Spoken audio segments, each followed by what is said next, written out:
आज की हमारी चर्चा का विषय है अंतरिक्ष का विशाल विस्तार, तारे और हमारा सौर परिवार। बिल्कुल। और हमारे पास इस सफर के लिए एक बहुत ही दिलचस्प गाइड है। हाँ, हमारे पास हैं कक्षा 8 के विज्ञान के अध्याय 17 के नोट्स, जो हमें इस ब्रह्मांडीय यात्रा पर ले जाएंगे। और हमारा इरादा है कि हम इन नोट्स के हर पन्ने को क्रम से देखें, ठीक वैसे ही जैसे एक शिक्षक क्लास में पढ़ाता है। चलिए इस ज्ञानवर्धक सफर की शुरुआत करते हैं। तो अध्याय 17, तारे एवं सौर परिवार। सबसे पहले दो मुख्य परिभाषाएं दी गई हैं। पहली है खगोलीय पिंड। हाँ, नोट्स कहते हैं तारे, ग्रह, चंद्रमा तथा आकाश के बहुत से अन्य पिंड खगोलीय पिंड कहलाते हैं। मतलब सीधी सी बात है, आसमान में हमें जो कुछ भी प्राकृतिक रूप से दिखता है, हाँ, वो सब खगोलीय पिंड है। सूरज, चांद, तारे, सब कुछ। और इन्हीं पिंडों और इनसे जुड़ी घटनाओं की पढ़ाई को खगोलिकी यानी एस्ट्रोनॉमी कहा जाता है। बिल्कुल। और ये जानना जरूरी है कि ये कोई नई चीज नहीं है।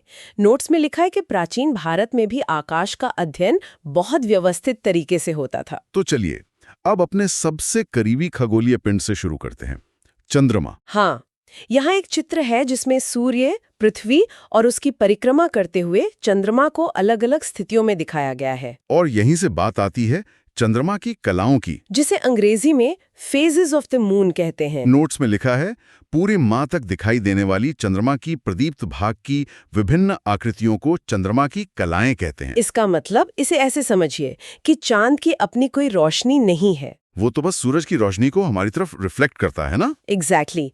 तो जैसे जैसे वो पृथ्वी का चक्कर लगाता है, हमें उसके चमकते हुए हिस्से का अलग अलग एंगल दिखता है। अच्छा, तो पूर्णिमा वो दिन है जब चंद्रमा की पूरी डिस्क मतलब पूरा गोल हिस्सा दिखाई देता है। हाँ, क्योंकि उस दिन पृथ्वी सूरज और चांद के बीच होती है और हमें चांद का पूरा रोशन चेहरा दिखता है। और अमावस्या, अमावस्या के दिन चांद पृथ्वी और सूरज के बीच आ जाता है, तो उसका जो रोशन हिस्सा है वो सूरज की तरफ होता है, हमारी तरफ नहीं।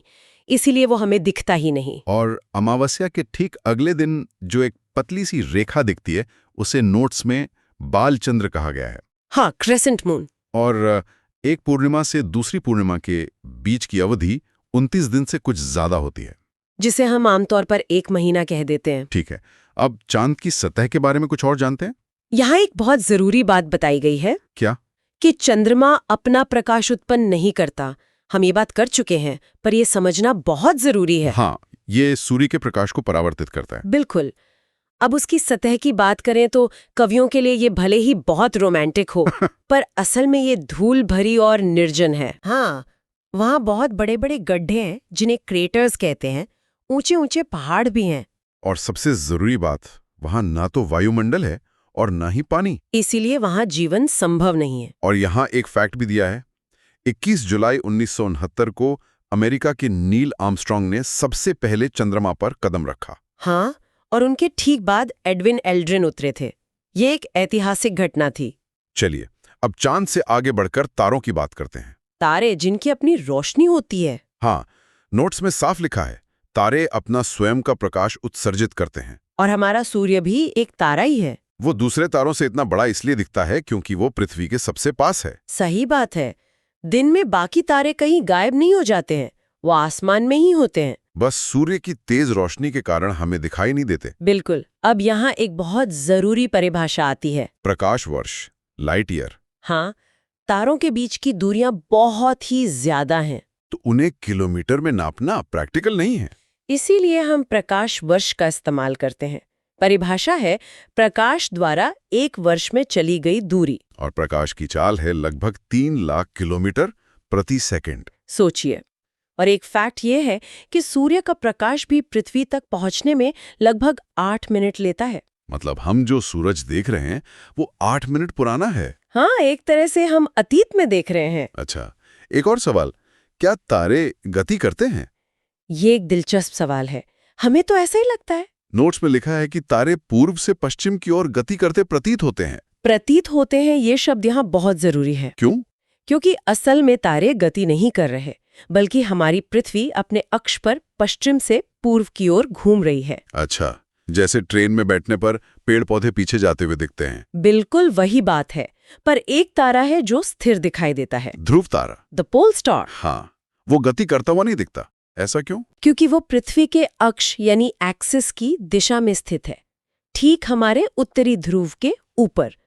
तो पृथ्वी घूमती भी है तो भी उसकी जगह नहीं बदलती। पर ये दक्षिणी गोलार्ध से नहीं दिखता? नहीं, क्योंकि वो उत्तरी अक्ष की सीध में है। अब आते हैं तारामंडलों पर। कॉन्स्टेलेशंस। परिभाषा है, पहचाने जाने योग्य आकृतियों वाले तारों के समूहों को तारामंडल कहते हैं। जैसे कि सप्तर्षि, जिसे ग्रेट बियर या बिग डिपर भी कहते हैं, इसे पहचानना बहुत आसान है। इसमें 7 मुख्य तारे हैं जो एक बड़ी कलची या फिर एक प्रश्न चिन्ह जैसा आकार बनाते हैं। और ये सिर्फ एक सुंदर आकृति नहीं है, इसका एक बहुत बड़ा उपयोग भी है। क्या? इसकी मदद से ध्रुव तारे का स्थान पता किया जा सकता है। अच्छा, वो कैसे? सप्तऋषि के सिरे के जो 2 तारे हैं, उनसे अगर एक काल्पनिक सीधी रेखा उत्तर दिशा में आगे बढ़ाएं तो वो सीधे ध्रुव तारे की ओर इशारा करती है। बिल्कुल, पुराने जमाने में यात्री इसी से रात में दिशा पता करते थे। सप्तर्षि के अलावा और भी तारामंडल हैं, जैसे ओरायन। ओरायन, जिसे शिकारी भी कहते हैं, ये सर्दियों में बहुत साफ दिखता है। इसमें 7 या 8 चमकीले तारे हैं और बीच के 3 तारे शिकारी की बेल्ट की तरह दिखते हैं। हाँ, एक सीधी लाइन में। और आकाश का सबसे चमकीला तारा सीरियस, वो भी ओरायन के पास ही है। बिल्कुल, ओरायन के बीच के 3 तारों वाली रेखा को अगर पूर्व की ओर आगे देखें तो सीरियस मिल जाता है। एक और नाम है कैसियोपिया। हाँ, ये उत्तरी आकाश में दिखता है और अंग्रेजी के अक्षर W या M के बिगड़े हुए रूप जैसा लगता है। चलिए, अब तारों की दुनिया से वापस अपने घर यानी सौर परिवार में आते हैं। The solar system. परिभाषा है कि सूर्य और इसकी परिक्रमा करने वाले खगोलीय पिंडों से मिलकर सौर परिवार बना है। और ये सब गुरुत्वाकर्षण बल के कारण सूर्य से बंधे हुए हैं। इसके सदस्य हैं ग्रह, धूमकेतु, क्षुद्र ग्रह और उल्काएं। और ग्रहों का क्रम सूर्य से दूरी के अनुसार। सबसे पहले बुध, फिर शुक्र, फिर हमारी पृथ्वी और फिर मंगल। ये हुए आंतरिक ग्रह। फिर आते हैं बृहस्पति, शनि, यूरेनस और नेपच्यून। एक जरूरी नोट यहाँ दिया है, 2006 तक प्लूटो भी एक ग्रह था पर अब नहीं है। हाँ, उसे अब बौना ग्रह या ड्वार्फ प्लैनेट कहते हैं। ठीक है, अब कुछ और परिभाषाएं। सूर्य तो हमारा सबसे करीबी तारा है और पृथ्वी पर ऊष्मा और प्रकाश का मुख्य स्रोत है। और अब ग्रहों की गति की बात करते हैं। पहली है कक्षा या ऑर्बिट, मतलब वो निश्चित रास्ता जिस पर ग्रह सूर्य का चक्कर लगाते हैं। फिर है परिक्रमण काल, मतलब सूर्य का एक पूरा चक्कर लगाने में लगा समय। और ये सीधी सी बात है, जो ग्रह सूर्य से जितना दूर होगा उसका परिक्रमण काल उतना ही ज्यादा होगा। और एक है घूर्णन, रोटेशन, यानी ग्रह का लट्टू की तरह अपने अक्ष पर घूमना। इसी घूर्णन से दिन और रात होते हैं। बिल्कुल, और परिक्रमण से साल बनते हैं और मौसम बदलते हैं। चलिए अब ग्रहों से एक एक कर मिलते हैं। सबसे पहले बुध, मर्क्यूरी, सूर्य के सबसे निकट और सौर परिवार का सबसे छोटा ग्रह। इसे सूर्योदय से ठीक पहले या सूर्यास्त के ठीक बाद ही देख सकते हैं। और इसका कोई उपग्रह नहीं है। हाँ, इसका अपना कोई चांद नहीं है। फिर आता है शुक्र, यानी वीनस, पृथ्वी का सबसे करीबी पड़ोसी और रात के आकाश में सबसे चमकीला ग्रह। इसे प्रभात तारा या सांध्य तारा भी कहते हैं, मॉर्निंग स्टार या इवनिंग स्टार। पर इसकी एक बहुत ही अजीब बात है। इसका घूर्णन ये पूर्व से पश्चिम की ओर घूमता है। हाँ, पृथ्वी और बाकी ज्यादातर ग्रहों से बिल्कुल उल्टा। और बुध की तरह इसका भी कोई उपग्रह नहीं है। सही। अब आते हैं हमारे अपने घर पर, पृथ्वी पर। अर्थ, सौर परिवार का एकमात्र ग्रह जिस पर जीवन का अस्तित्व है। और जीवन के लिए यहाँ क्या-क्या जरूरी चीजें हैं? सूर्य से सही दूरी, सही तापमान, पानी की मौजूदगी, सही वायुमंडल और ओजोन की परत। बिल्कुल, ये सब चीजें मिलकर पृथ्वी को खास बनाती हैं। अंतरिक्ष से ये नीली हरी दिखाई देती है, पानी और जमीन से प्रकाश के परावर्तन के कारण। और इसकी एक और बहुत खास बात है, इसका झुकाव। हाँ, इसका घूर्णन अक्ष सीधा नहीं है, बल्कि अपनी कक्षा के तल से झुका हुआ है। और यही झुकाव ऋतु परिवर्तन का कारण है। बिल्कुल, अगर पृथ्वी सीधी होती तो कोई मौसम नहीं बदलते। और पृथ्वी का एक प्राकृतिक उपग्रह है चंद्रमा। सही। इसी विषय में भारत के प्राचीन योगदान पर भी एक नजर डालते हैं। हाँ, आर्यभट्ट के बारे में। आर्यभट्ट प्राचीन भारत के महान खगोल शास्त्री, जिन्होंने अपना ग्रंथ आर्यभट्टीय सिर्फ 30 साल की उम्र में लिखा था। उनकी प्रमुख खोजें क्या थीं? सबसे बड़ी बात उन्होंने बताया कि पृथ्वी गोल है और अपने अक्ष पर घूमती है। ये उस जमाने में सोचना ही बहुत बड़ी बात थी। बहुत बड़ी। उन्होंने ही चंद्र ग्रहण और सूर्य ग्रहण की वैज्ञानिक व्याख्या की कि ये छाया पड़ने के कारण होते हैं, किसी राक्षस के निगलने से नहीं। बिल्कुल। उन्होंने पृथ्वी के व्यास और 1 साल की लंबाई का भी बहुत सटीक मान बताया था। वाकई कमाल है। चलिए अब अगले ग्रह पर चलते हैं, मंगल। मार्स, ये हल्का लाल सा दिखता है, इसलिए इसे लाल ग्रह भी कहते हैं। और इसके 2 छोटे प्राकृतिक उपग्रह हैं। हाँ, फोबोस और डीमोस। और यहाँ भारत के मंगलयान का भी जिक्र है। एक बहुत बड़ी उपलब्धि। ISRO यानी भारतीय अंतरिक्ष अनुसंधान संगठन ने इसे भेजा था। 5 नवंबर 2013 को लॉन्च हुआ और 24 सितंबर 2014 को मंगल की कक्षा में पहुंचा। और सबसे बड़ी बात यह है कि भारत अपने पहले ही प्रयास में सफल होने वाला दुनिया का पहला देश बना। ये तो सच में गर्व की बात है। बिल्कुल। अब आते हैं सौर परिवार के सबसे बड़े ग्रह पर, बृहस्पति। जुपिटर। ये इतना बड़ा है कि इसमें लगभग 1300 पृथ्वी समा सकती हैं। 1300? हाँ।